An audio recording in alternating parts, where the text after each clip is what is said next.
परम मुनि परमहंस श्री सनातन जी हर समय 5 वर्ष की अवस्था में रहते और कोई वस्त्र नहीं धारण करते, दिगंबर।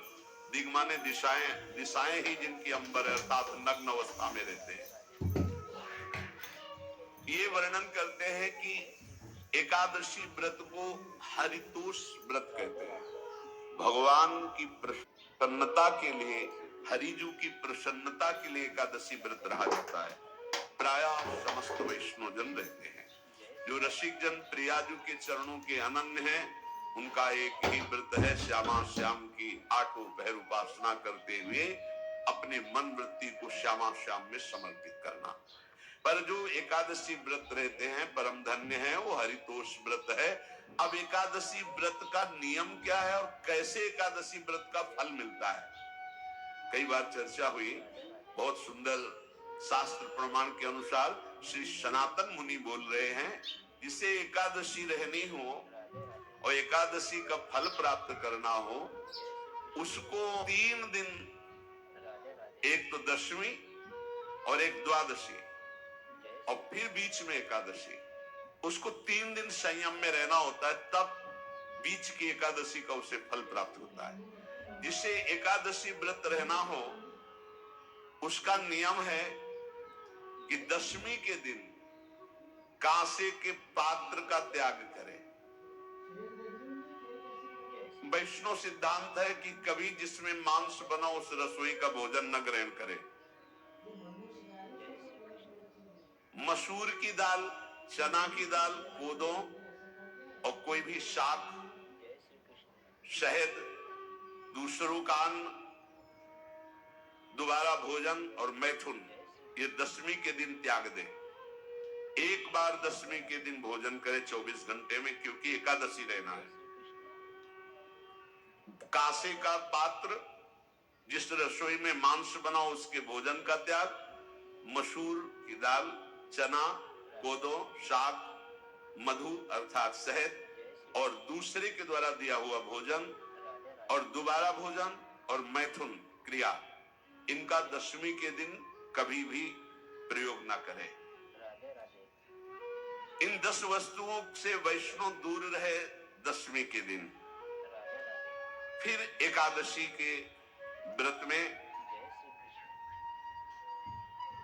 ये पीछे तो हम वर्णन कर ही चुके हैं, कहीं नहीं आया यहाँ कुटू का कचौड़ी पकौड़ी और सिंघाड़ा का हलवा और सावा, ये दुनिया की खीर और सब। एकादशी के दिन किसी भी तरह की गेम आदि क्रीड़ा ना खेले।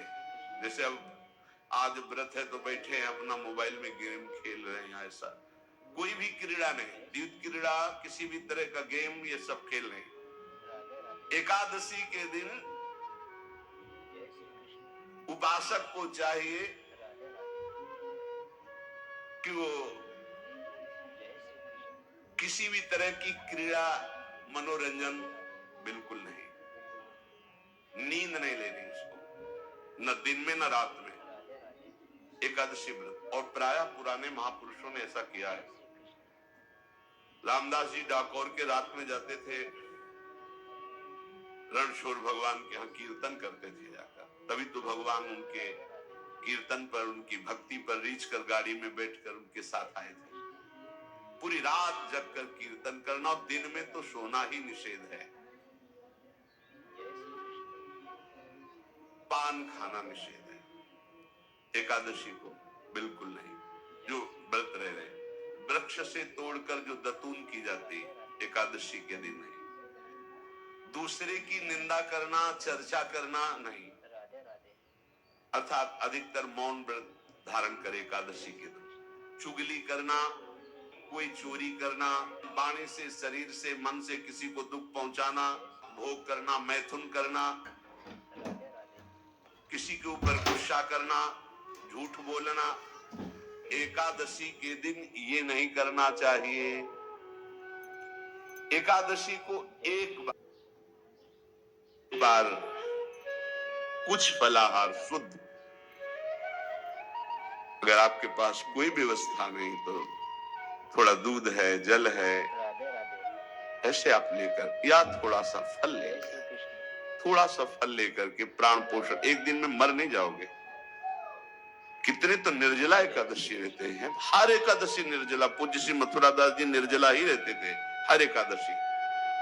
चलो भैया आपकी सामर्थ्य नहीं तो जल 2-4 बार ले लो, एक बार थोड़ा सा दूध और फल ले लो, चल जाएगा काम, प्राणों का पोषण हो जाएगा। ये आचरण न करे, एक बार कुछ आहार ले ले, वो भी शुद्ध भगवद अर्पित प्रसाद।